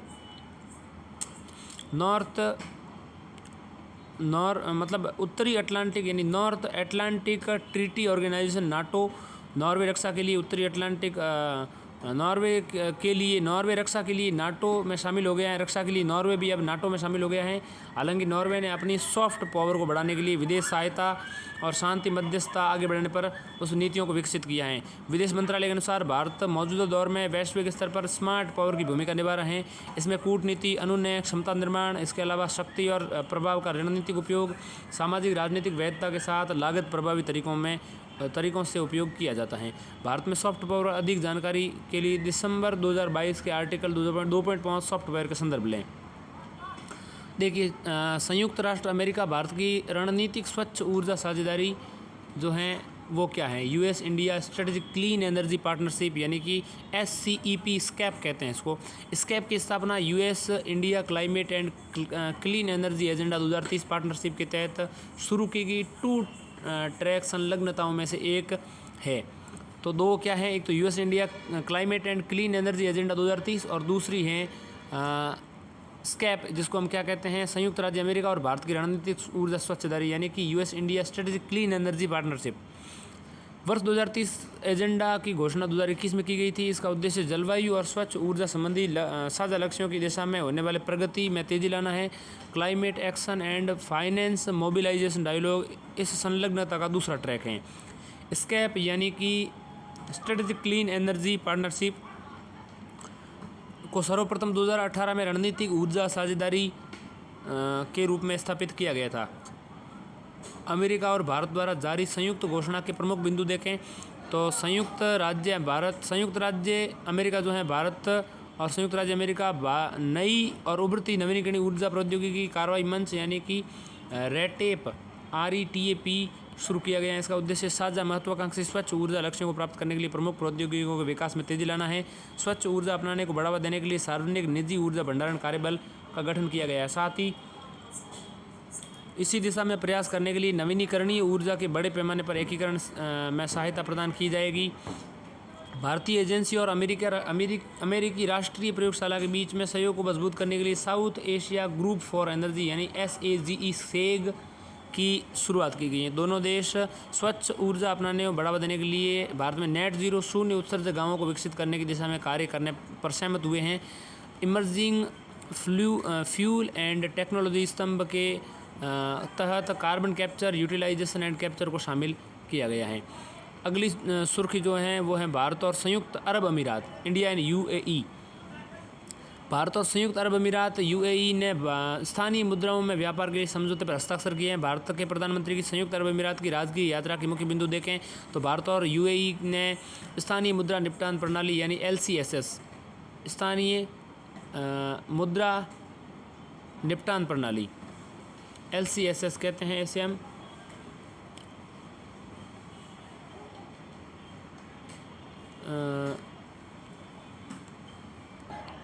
local currency settlement system यानी कि LCSS जो हैं फ्रेमवर्क की स्थापना के लिए एक समझौते पर हस्ताक्षर किए हैं भारत और UAE ने। इसका उद्देश्य सीमा पार लेन देन के लिए भारतीय रुपये यानी इंडियन नेशनल रूपी INR और संयुक्त अरब अमीरात के दिरहम यानी कि AED, ठीक है, इनके उपयोग को बढ़ावा देना है। LCSS यानी लोकल करेंसी सेटलमेंट सिस्टम यानी LCSS निर्यातकों और आयातकों को उनकी संबंधित घरेलू मुद्राओं में इनवॉइस जारी करने, भुगतान करने में सक्षम बनाएगा। इससे इंडियन INR और AED विदेशी मुद्रा बाजार में विकास को बढ़ावा मिलेगा। स्थानीय मुद्राओं के उपयोग से निवेश को बढ़ावा मिलेगा। लेन देन की लागत और लेन देन निपटान में आने वाले समय में कमी आएगी। इससे संयुक्त अरब अमीरात में रहने वाले भारतीयों से प्राप्त विप्रेषण यानी कि रेमिटेंस भी सकारात्मक रूप से प्रभावित होगा। दोनों देश भारत के यूनिफाइड पेमेंट इंटरफेस यानी UPI और UAE के इंस्टेंट पेमेंट प्लेटफॉर्म यानी IPP, ठीक है, यूनिफाइड पेमेंट इंटरफेस यानी UPI और UAE के इंस्टेंट पेमेंट प्लेटफॉर्म यानी IPP के साथ जोड़ने पर सहमत हुए हैं। दोनों देश अपने अपने घरेलू कार्ड्स स्विचेज यानी रुपए और मतलब घरेलू कार्ड स्विचेज जो है रुपए स्विच और इसके अलावा UAE स्विच को जोड़ने पर सहमत हुए हैं। इससे घरेलू स्तर पर जारी कार्ड्स एक दूसरे के देशों में परस्पर स्वीकार्य किए जाएंगे और इन कार्ड्स के जरिए हुए लेन देन में भी प्रोसेसिंग संभव हो सकेगी।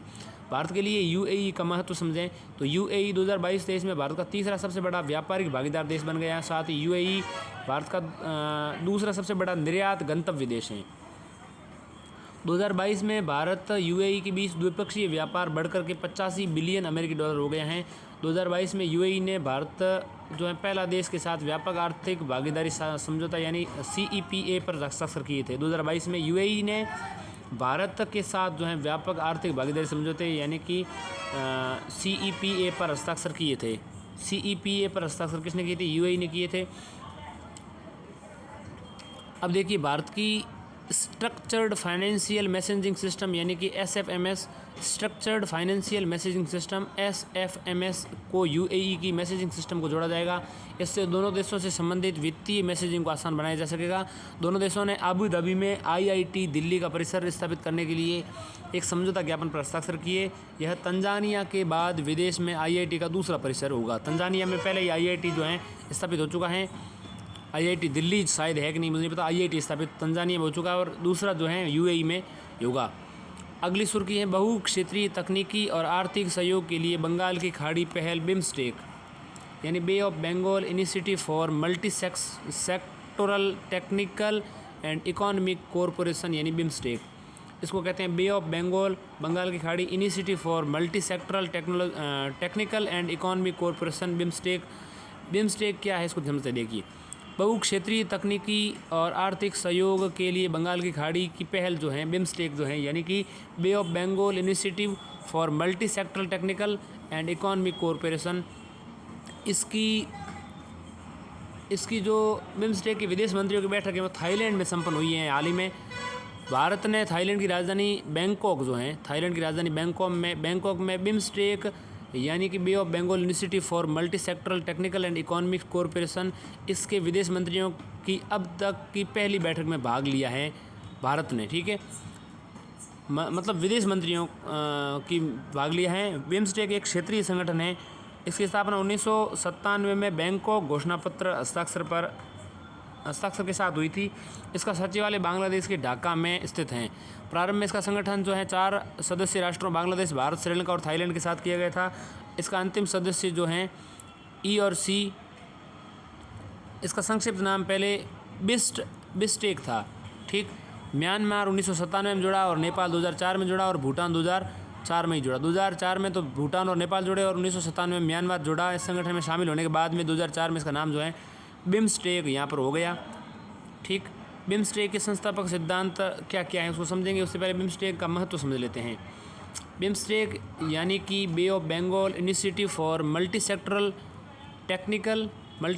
टेक्निकल एंड इकोनॉमिक कोऑपरेशन, यहाँ पर ये इसका बिम्स्टेक का फुल फॉर्म है। बिम्स्टेक का महत्व समझें तो इस समूह की वैश्विक जनसंख्या में 22% हिस्सेदारी यहाँ पर होती है। इस देशों का सकल घरेलू उत्पाद संयुक्त रूप से $2.7 ट्रिलियन है। विश्व का 1/4 व्यापारिक माल हर साल बंगाल की खाड़ी से गुजरता है, 1/4 माल। इसके अलावा मुख्य फोकस क्षेत्र देखें, व्यापार, प्रौद्योगिकी, ऊर्जा, परिवहन, पर्यटन और मत्स्य पालन, ये यहाँ पर प्रमुख इसके महत्व के बिंदु हैं। अगर अब समझें बिम्स्टेक के संस्थापक सिद्धांत के बारे में तो संप्रभु समानता, क्षेत्रीय अखंडता, राजनीतिक स्वतंत्रता, आंतरिक मामलों में हस्तक्षेप, शांतिपूर्ण सहअस्तित्व, इसके अलावा पारस्परिक लाभ पर आधारित। भारत के लिए बिम्स्टेक का महत्व समझें तो यह भारत की विदेश नीतियों अर्थात neighbourhood first policy and act east policy के लक्ष्यों को प्राप्त करने के लिए एक संपर्क कड़ी के रूप में कार्य करता है। बांग्लादेश और म्यांमार जैसे स्वदेशी देशों के सहयोग से स्थलरुद्ध पूर्वोत्तर भारत के क्षेत्र को बेहतर ढंग से विकास किया जा सकता है। इस समूह के सदस्यों की सक्रिय भागीदारी से बंगाल की खाड़ी को समुद्र डकैती से मुक्त क्षेत्र बनाया जा सकता है। ये मंच जो है बिम्स्टेक भारत को इस क्षेत्र में चीनी निवेश को प्रतिसंतुलित करने के लिए रचनात्मक एजेंडे के रूप में आगे बढ़ाने की अनुमति देता है। बिम्स्टेक से संबंधित चुनौतियां भी हैं, आंतरिक आर्थिक एकीकरण का अभाव, इसके अलावा खराब बुनियादी ढांचे के कारण जो है व्यापार में बाधा होती हैं। अब बिम्स्टेक की एक बार फुल फॉर्म देख लेते हैं, bay of Bengal institute for multi sectoral technical and economic cooperation. अगली सुर्खी जो हैं वो हैं global crisis response group. Global crisis response group यानी कि GCRG संयुक्त राष्ट्र के GCRG यानी कि group of global crisis response group यानी कि ग्लोबल क्राइसिस रिस्पांस ग्रुप यानी GCRC जो है उसमें शामिल हो गया भारत। GCRC यानी कि ग्लोबल क्राइसिस रिस्पांस ग्रुप यानी ग्लोबल क्राइसिस रिस्पांस ग्रुप जो है उसकी स्थापना 2022 में संयुक्त राष्ट्र महासचिव यानी कि यूनाइटेड नेशंस महासचिव यानी कि महासचिव, तो सचिव को secretary of United Nations secretary general ने की थी, महासचिव ने की थी। इसके अलावा यह ग्रुप जो है खाद्य सुरक्षा, ऊर्जा, वित्त के परस्पर जुड़े संकटों में संबंधित तत्कालिक महत्वपूर्ण वैश्विक मुद्दों का समाधान करने के लिए वैश्विक कार्यवाही के समन्वय के लिए किया गया है। इस 2022 में GCRC यानी कि भारत संयुक्त राष्ट्र के GCRG यानी कि ग्लोबल क्राइसिस रिस्पांस ग्रुप में शामिल हुआ है। तो ये 2022 में ही इसकी स्थापना हुई है और संयुक्त राष्ट्र यूनाइटेड नेशंस सेक्रेटरी जनरल जो है इसने की है। इस ग्रुप का गठन जो है खाद्य सुरक्षा, ऊर्जा, वित्त में परस्पर जुड़े संकटों को लेकर के यहाँ पर की गई है। GCRC की देखरेख चैंपियंस ग्रुप करता है। इसमें Bangladesh, Barbados, Denmark, Germany, Indonesia, Senegal के राष्ट्राध्यक्ष सरकार प्रमुख शामिल हैं। यह निर्णयकर्ताओं को जो सुविद्य देशों के लिए मदद के लिए समाधान खोजने और रणनीति विकसित करने में मदद करता है। अगली सुर्खी की बात करें तो स्वच्छ ऊर्जा मंत्री स्तरीय यानी कि CEM यानी क्लीन एनर्जी मिनिस्ट्रल, इसके अलावा मिशन इनोवेशन यानी MI यानी कि CEM एंड MI इसको समझते हैं। तो क्लीन एनर्जी मिनिस्टेरियल और मिशन इनोवेशन क्या हैं। भारत ने 14वीं स्वच्छ ऊर्जा मंत्री स्तरीय CEM 14वीं और 8वीं MI की बैठक में मेज़बानी की है, ठीक है। एक तो CEM 14वीं CEM की और 8वीं MI की, यानी कि क्लीन एनर्जी मिनिस्ट्रियल तो 14वीं है और मिशन इनोवेशन जो है 8वीं है, उसकी मेज़बानी भारत ने की है।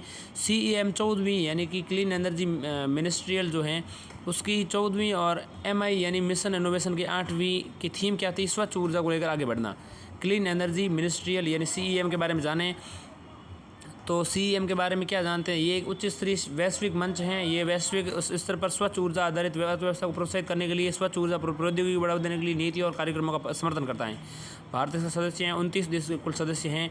और अन्य प्रमुख तथ्य देखें तो CEM यानी कि क्लीन एनर्जी मिनिस्ट्रियल को आपसी सहभागिता एक स्वतंत्र सचिवालय द्वारा समन्वय किया जाता है। इसकी मेज़बानी पेरिस स्थित अंतर्राष्ट्रीय ऊर्जा एजेंसी यानी कि इंटरनेशनल एनर्जी एजेंसी द्वारा की जाती हैं। CEM यानी कि क्लीन एनर्जी मिनिस्ट्रियल 3 प्रमुख स्तंभों के आधार पर कार्य करता है। CEM ministerial, CEM work from, इसके अलावा वर्क प्रोग्राम, इसके अलावा CEM सचिवालय। अब देखें तो स्वच्छ ऊर्जा मंत्री स्तरीय यानी क्लीन एनर्जी मिनिस्ट्रियल एक उच्च स्तरीय वैश्विक मंच है जिसका भारत भी एक सदस्य हैं। और ये वैश्विक स्वच्छ ऊर्जा अर्थव्यवस्था को अपनाने के लिए, प्रोत्साहित करने के लिए, स्वच्छ ऊर्जा प्रौद्योगिकी को बढ़ावा देने के लिए नीतियों और कार्यक्रमों का समर्थन करता है। ये संबंधित जानकारी हैं CEM से। इसके द्वारा शुरू की गई पहलों पर नज़र डालें तो CEM हब, स्वच्छ ऊर्जा समुद्री हब, CEM हब, यह समुद्री क्षेत्रों के लिए सार्वजनिक निजी मंच होगा। इसका उद्देश्य समुद्री क्षेत्र में होने वाले परिवहन के लिए कम अथवा शून्य उत्सर्जक ईंधन का उत्पादन करने हेतु आवश्यक निवेश को जोखिम मुक्त बनाना। MI की बात करें, MI यानी मिशन इनोवेशन। मिशन इनोवेशन ये स्वच्छ ऊर्जा को सभी के लिए किफ़ायती, आकर्षक और सुलभ बनाने के लिए वैश्विक पहल है। इसका पहला चरण जो है 2015 में पेरिस समझौते के साथ शुरू किया गया था। MI का दूसरा चरण जो है 2021 में शुरू किया गया है। मिशन इनोवेशन 2.0 जो है 2021 में शुरू किया गया। 23 देश और यूरोपीय संघ EU शामिल हैं MI में, ठीक है। और CEM के अंतर्गत जितने देश हैं वो 29 देश शामिल हैं, भारत भी इसमें शामिल है, ठीक है, 29 में। और 23 देश और यूरोपियन यूनियन जो है उसमें शामिल हैं। भारत इसका संस्थापक सदस्य है MI का। MI के अंतर्गत शामिल क्या है? स्वच्छ हाइड्रोजन, हरित ऊर्जा, संचालित भविष्य, शून्य उत्सर्जक पोत परिवहन, कार्बन डाइऑक्साइड को हटाना, शहरी क्षेत्रों को स्वच्छ और ऊर्जा को अपनाना, ठीक है। MI के द्वारा शुरू की गई पहलों को देखें तो MI 2.0 के तहत carbon capture, utilisation and storage यानी CCUS एंड RD&D यानी अनुसंधान, मतलब रिसर्च डेवलपमेंट एंड प्रदर्शन को D से प्रदर्शित किया गया है। डिस्प्ले, यहाँ तो रिसर्च डेवलपमेंट एंड डिस्प्ले के लिए वित्त पोषण अवसर घोषणा पत्र 2023 में जारी किया गया है। अगली सुर्खी है comprehensive and progressive agreement for trans pacific partnership, यानी comprehensive and progressive agreement for trans pacific partnership यानी कि CPTPP। यूनाइटेड किंगडम ने CPTPP में शामिल होने के लिए संधि पर हस्ताक्षर किए हैं यूनाइटेड किंगडम ने, ठीक है। CPTPP एक मुक्त व्यापार समझौता यानी कि फ्री ट्रेड एग्रीमेंट है। वर्ष 2018 में 11 देश के बीच इस समझौते पर सहमति बनी थी। ये देश हैं Australia, Brunei, Canada, Chile, Japan, Malaysia, Mexico, New Zealand, Peru, Singapore और वियतनाम, ठीक है। CPTPP सभी 11 देश एशिया प्रशांत आर्थिक सहयोग के सदस्य हैं। यूनाइटेड किंगडम CPTPP में शामिल होने वाला 12वां सदस्य बन गया। साथ ही इसका स्थापना के बाद में इसमें शामिल होने वाला यूरोप का पहला देश भी शामिल हो गया है। तो यूरोप का ये पहला देश है शामिल होने वाला। 2017 में ट्रांस पैसिफिक पार्टनरशिप यानी TPP से संयुक्त राज्य अमेरिका के हटने के बाद TPP की जगह ये CPTPP की स्थापना की गई है, ठीक है। तो संयुक्त राज्य अमेरिका जो है हट गया है। CPTPP का महत्व क्या उसको समझेंगे, लेकिन उससे पहले समझेंगे CPTPP में शामिल होने से भारत को क्या लाभ हो सकते हैं। ध्यान दीजिएगा, प्रतिस्पर्धात्मकता को यानी टैरिफ को कम करने से निर्यात कम खर्चीला हो जाएगा। इससे भारतीय व्यवसायों को हिंद प्रशांत बाजारों में कम लागत पर प्रतिस्पर्धा करने का अवसर मिलेगा। इसके अलावा नए ग्राहकों तक पहुंच, जापान, मलेशिया, चिली सहित हिंद प्रशांत क्षेत्रों में प्रमुख बाजारों में नई तरजीही पहुंच यानी प्रीफरेंशियल एक्सेस संभव हो पाएगी। इसके अलावा बाजार की पारदर्शिता और स्थिरता बढ़ेगी।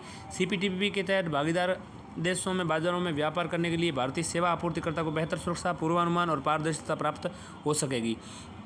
CPTPP का महत्व समझें तो ये विश्व के 500 मिलियन उपभोक्ताओं और वैश्विक सकल घरेलू उत्पाद के 13.5% का प्रतिनिधित्व करने वाला व्यापारिक समूह है।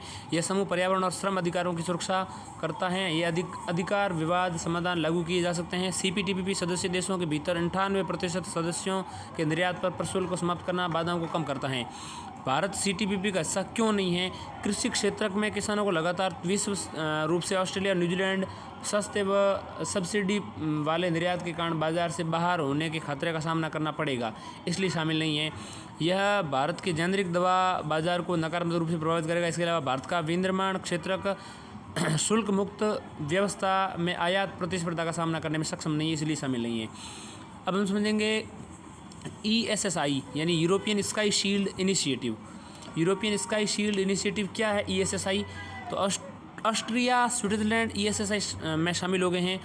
ESSI का लक्ष्य नाटो की एकीकृत वायु और मिसाइल रक्षा को मजबूत करने के लिए एक यूरोपीय वायु और मिसाइल रक्षा प्रणाली स्थापित करना है। ESSI क्या है? यूरोपीय स्काई शील्ड इनिशिएटिव ऐसा यूरोपीय देशों द्वारा वायु सुरक्षा उपकरणों को मिसाइलों के साझा अधिग्रहण यानी कि एक्विजिशन के माध्यम से किया जाएगा। पिछले वर्ष रूस द्वारा यूक्रेन पर आक्रमण करने के बाद जर्मनी ने इस पहल का नेतृत्व किया और जर्मनी की पहल से ही यूरोपीय स्काई शील्ड इनिशिएटिव यानी ESSI का निर्माण किया गया है। ESSI सदस्य देशों की संख्या जो है 19 हो गई हैं। बेल्जियम, इसके अलावा बुल्गारिया, चेक गणराज्य, नॉर्वे, स्लोवाकिया, इसके अलावा यूनाइटेड किंगडम आदि शामिल हैं। अगली सुर्खी है आर्केने द्वीप यानी आर्केने आइसलैंड। आर्केने द्वीप समूह ने यूनाइटेड किंगडम से अलग होकर नॉर्वे का एक स्वशासित राज्य क्षेत्र बनने की मंशा प्रकट की है। यह द्वीप स्कॉटलैंड के उत्तर पूर्वी तट पर स्थित हैं। यह लगभग 70 छोटे द्वीपों का एक समूह है, आर्केई द्वीप, ठीक है। इसमें से 20 पर ही मनुष्यों को बसावट है। 15वीं शताब्दी के अंत तक ये नॉर्वे और डेनमार्क के शासन के अधीन था। इसके बाद स्कॉटलैंड के अधीन आ गया। पहले किसके था? नॉर्वे और डेनमार्क के अधीन, फिर स्कॉटलैंड के अधीन आ गया। 15वीं शताब्दी तक ये नॉर्वे और डेनमार्क के अधीन था। ऑर्कनेई द्वीप अब स्कॉटलैंड के अधीन आ गया है। यूनेस्को के 4 विश्व धरोहर स्थल इसमें हैं। इसके 4 यूनेस्को के विश्व धरोहर स्थलों में कौन कौन से हैं? स्कारा ब्रे, रिंग ऑफ ब्रोडनर, इसके अलावा स्टैंडिंग स्टोन्स, इसके अलावा स्टैंडिंग स्टोन्स ऑफ स्टेननेस, इसके अलावा मेशोव चैम्बर टॉम्ब, तो ये इसमें शामिल हैं। दूसरे स्तंभ को भी हमने समाप्त कर लिया। अब तीसरे स्तंभ की ओर बढ़ रहे हैं हम।